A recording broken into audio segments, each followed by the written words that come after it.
The Mixed Mornings and More podcast with Steph and Shawn. Now available daily. Good morning, world. Hey, good morning. Happy Monday. It's September 19, 2022, 5:33. And we have the television on here in studio, Steph. And the morning of the Queen is going on all throughout the day of mourning. Yes, for sure. We are at work, obviously, because Alberta opted not to give us the day off. But thankfully, we do have cable, so we're able to watch the Queen's funeral, which started at 4 a.m. our time. So it's been going for an hour and a half already, and they're just on a slow walk through the streets. They just passed a war memorial. We have the closed captioning on, so we can kind of tell what's happening here. But yeah, it's just going on right now in Alberta. If you want to, I guess, mourn the Queen, there's stuff going on down in Edmonton, the capital, 10 a.m. Still got time to make it there if you want to make the drive, but you got to leave pretty soon. But you could also take part in what's happening here in Fort McMurray, because the Legion is putting on a ceremony. Oh, the here. Legion is too? They are, yeah. So just down in Waterways on Huggard Street, you could go. They're asking people to arrive for 10:30 and expecting that parking is going to be limited. So you may want to save yourself the frustration, get there early and find a spot. But then the ceremony for them to honor the Queen will start at 11 right here in town. So you might as well leave now for the Legion as well. I'm Googling right now how to start a gas war, and it doesn't sound as bad as you think it is. Not like fighting war. It means dropping the prices war. I really was like, a gas war like you want to start lighting things on fire, a gas war like you want to eat a lot of beans, a gas war what? Nothing malicious. It's for the people. Okay. Right now in Red Deer, there's a gas war. And gas is down all the way to 116 down there. What? Because no one's trying to price gouge each other. Not saying that's what's happening here. Not saying that's what's happening here. Allegedly. But 116 is what it is in Red Deer right now. And there's an article that I was reading, and it's because some stations are just dropping it here and then dropping it there. And then next thing you know, they're all the way down to 116. Whereas like Calgary might be 130, and same with Edmonton might be somewhere in the high 20s kind of thing. Wow. We're 154 here. We are 154. Like, I wonder how far is too far to drive to get cheaper gas? If you bought a bunch of jerry cans with you, like, would it be worth it to drive the 5 hours there and back? What kind of car do you have to drive to be able to make it worth it? But like 116 is significantly different than here. No kidding. And the article was like referencing some people who live on just like the outskirts of Calgary. And they were just like saying like, well, like, what was it? Like Airdrie, Carstairs, like that type of stuff. They're just like, an hour drive. Like some people have done it. Yeah.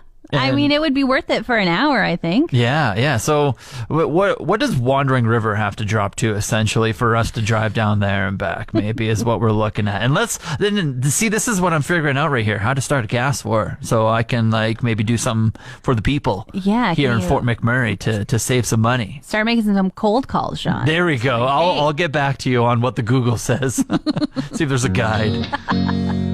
Great neighbors are hard to come by, and sometimes if you get such good neighbors, it's hard to move away from them because you don't know what you're going to get the next time you move. Yeah, you just had it so good that you hope like every time is like this. Yeah, and friends of mine have been avoiding their neighbors because they're so nice. Oh. And they feel indebted to them. Oh, like they need to do something nice back? Yeah, so a couple months ago, one of them started this trend where they mowed their own lawn and then they mowed the other's front yard. Okay. And the other one returned the favor, did it back. And all summer long, they've been kind of taking turns mowing the other's front yard. All right, that's simple. I like that. Yeah, really nice, right? Well, now my friends have been super busy and kind of have been out of town a little bit.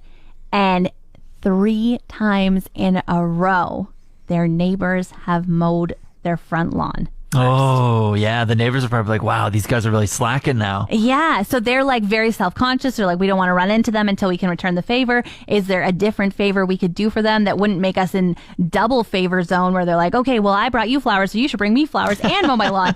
And they're kind of freaking out. Like they're like, avoid, avoid, avoid. But it's like avoid from the good deed. Yeah. I think food is the option here. I think food and a note. I think that's the thing that I would resort to. Now, you need to do like a generic thing because you don't really know the taste and you don't really know like allergies and stuff. But I think I would do I don't know. I'm still thinking on the food. but a note just saying, hey, thanks, away for the summer, really busy. Thanks for taking care of us. I just wonder if it's going to come down to them feeling like they need to repay the favor in the winter. Oh. And that's a real workout, is shoveling a driveway versus pushing a lawnmower. That's smart on the neighbor's end to get the easy summertime chores done. Right? Like 3 times in a row, then they're going to be like, I have to shovel this person's driveway. Yeah. And what if they will leave the windrows and they have to shovel the end of the driveway snow pile as Now, well? what your friends should do is just start mowing the lawn even when it doesn't need to be mowed and be like, look at me, I'm not, no, you know, this counts. This counts. Hi, Steph and Shawn. This is Shawn number 2. Hey, Shawn number 2, what's up? I just wanted to say to Steph, let your friends know. Don't worry about it. Some people are just nice. Right? I should tell them that. They're so pressured. They're like, oh my gosh, we have to repay. Nah, just, like it happens. And someone's probably doing something nicer for those people. And they're like, oh my God, we need to do more. Don't panic over stuff like that. Just let it be a nice thing. Yeah, just pay it forward to another person. Exactly. I like the way you think. I will definitely tell them that Shawn number 2 has some good advice. All right. You guys have a great day. You too. too. Take Thanks care. for listening. See you, Shawn.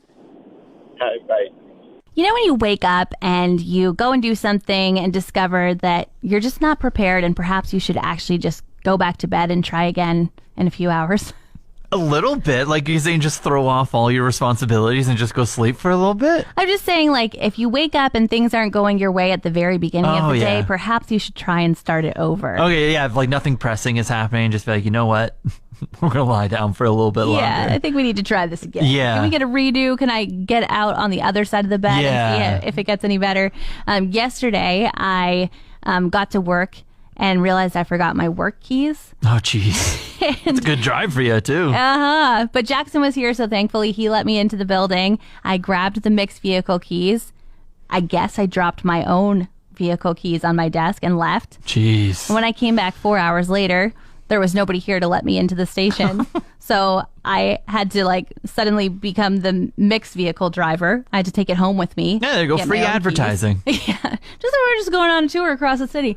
And then on my way home, I was like, well, I was planning on getting groceries, so I guess I'll just stop with the mixed car and get groceries.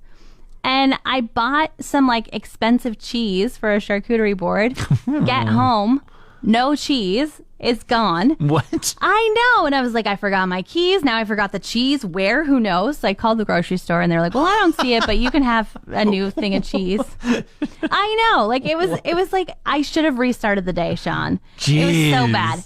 Anyway, I went back to the store. They gave me the free cheese. I got in the car. And as I was getting in, my eye caught something in between the seat and the console. Oh, interesting. It was The cheese. Yes. So this is a dilemma here. What'd you do with 2 cheeses since you got one for free? Okay. I have to say I was too embarrassed to return the cheese. Wow, you kept it. I know. You stole.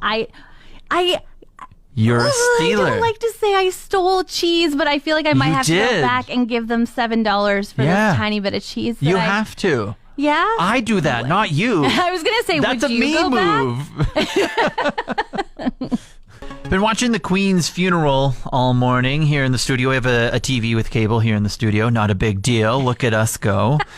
It's very orchestrated. It seems like they put a lot of work into it, a lot of practice. I wonder how many years they've been practicing for the unfortunate passing of Her Majesty. Oh my goodness. I don't know, but it's definitely been planned for a long time. Yeah. 10 days of processions and walking slow and different uniforms and my goodness. A lot's going into it, obviously. Everyone's wearing their finest outfit. I don't know what you call them, but there's so many different ones. There's different hats. I think this is our downfall of watching it in studios. We don't have any sound on. So I'm guessing the commentators are explaining all of the questions that we have right now. And one of the things that I think you You can plan and orchestrate all you want, but when you have live horses in the mix as well, you can train them as much as you want. But sometimes we've noticed on the camera, some of the horses just want to go left or they want to go right when they're walking in a slow straight line. Well, I think it'd be really hard to be a horse. You know, your steps are so much bigger than these people who are walking so extremely slow, one step at a time, than to be a horse and have such a larger stride and have somebody sitting on your back and being like, oh, I'm walking literally with my nose against the horse in front of me's butt. Like, I think that would be a very difficult thing to do. Like, these horses keep moving their heads. Oh, yeah. Right there. It's bucking a little bit. Oh, yeah. They're going a little. Oh, yeah. They're like head banging a little bit. They're mosh pitting a little. Yeah, or maybe that's a train thing. A lot of them are doing it right now. Maybe. I mean, don't worry, horses. You have been walking for 4.5 straight hours.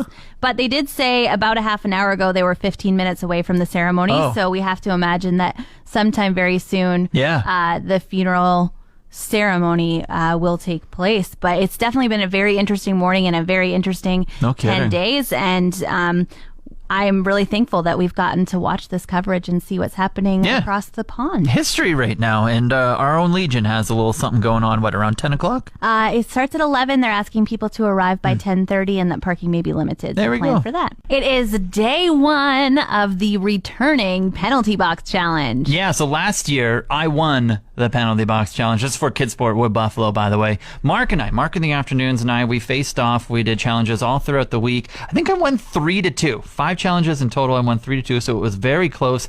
But I need a new challenger this week, Steph, so you up to the case? I guess so. I guess the winner takes on Steph. Here I am. A little bit nervous, though, because you are actually a sports guy. In fact, you're a Kidsport ambassador, so all kids can play. And here I am out there just like I'm paddling down a river that does all the work. I'm playing crib at my table, and I'm supposed to beat you in some sports challenges. I'm not going to lie. If I don't go 5-0 on these challenges and beat you in every single one, I think I deserve to be in that box over there. I think you do, and I'm going to take that as an extra challenge to make sure that I do beat you. We got Vanessa, our promo director here. Vanessa, what is our challenge today? Challenge number 1.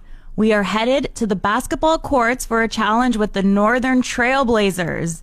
You will each be competing in a basketball shooting contest, and the first contestant to make 2 shots at each of the 5 spots indicated by the coach will win, and the shots are between 5 and 15 feet. Whoa. Oh my goodness. Are you a basketball player? I watched One Tree Hill a lot. They had a lot of basketball in that show. I'm not really a basketball articulate either, so this could be close here. I'm going to hold on to that, John, and hope for the best here. Crossing my fingers, because whichever one of us loses the most challenges is going to be locked in the penalty box at the trade show this coming weekend in hopes of raising $5,000 for Kidsport. Scrolling through Netflix late on Saturday night and very excited to see that Love is Blind was in the new episodes category. New episode, season 3. Not season 3. Actually, it's another After the Altar. Oh, right. Yes. Okay, this is where they meet up like party style, right? Yeah, kind of like a year later. So in the first season, Cameron and Lauren threw a party and they're like, it's our 1-year anniversary. Everybody's coming. This one they did under the guise of, it's Natalie's birthday. Everybody's coming. Which didn't like quite make sense, but whatever. I still was there for it as well. The first season they did like 1 episode. This one was like 4 full-length episodes of Love is Blind After the Altar. They really broke it down. Okay, I haven't watched it, but I've read about it. I kind of know essentially who's together, who's not together, essentially. Would you recommend? I would absolutely recommend. Okay. It was very interesting. Like, I don't want to give any spoilers, but you will find out pretty quick that Shake is still on the outs. That was the guy who nearly married Deep T and was awful to her. Okay. He was mentioned once and then never again, not invited. Wow. Okay. Producers really shut it down. Like, we're not going to make this about him. Yeah. And then one other thing I found interesting was Shayna, who became like the meme of that season with her squinty eyes. She literally said out loud, like, if I'm squinting, let me know. She was like, don't let this happen. They all know how they've been portrayed now. That's right. Hey, well, season 3, I just looked it up. I just Googled it right now. A month away, 2 episodes on October 19th. Cannot wait. Got a text message yesterday from a long-lost friend. Oh.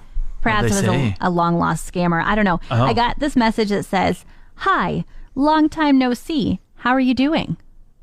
And I was like, you're not in my phone. And if you hadn't talked to me in a long time, you probably wouldn't have my new number either. You would have messaged me on Facebook. You're a scam. Did you do anything? Did you answer anything? Absolutely not. I screenshotted it, sent to my husband and said, can you look up this number in your phone in case you have it saved? He said, it's a Los Angeles number.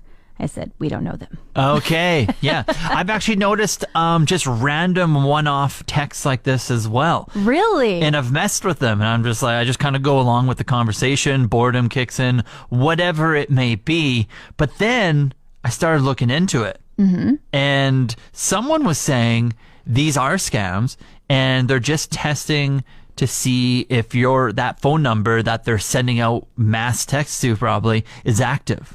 Oh. And then so if someone answers the phone call, if someone responds to the text, they're like, yep, put them on the list. Let's try and scam them somehow. Wow. Okay. So I didn't write back, but you're saying definitely avoid it. Yeah.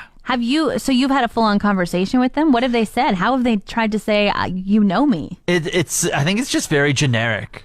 I can't remember how the conversation has gone, but it's just like, hey, it just like slots in with like a generic, like, template basically of a conversation, and yeah, so it doesn't go anywhere. Scammers getting creative. yeah. So don't answer them is the moral here. Want more of today's show? Download the Mixed Mornings and More podcast. Now available every weekday.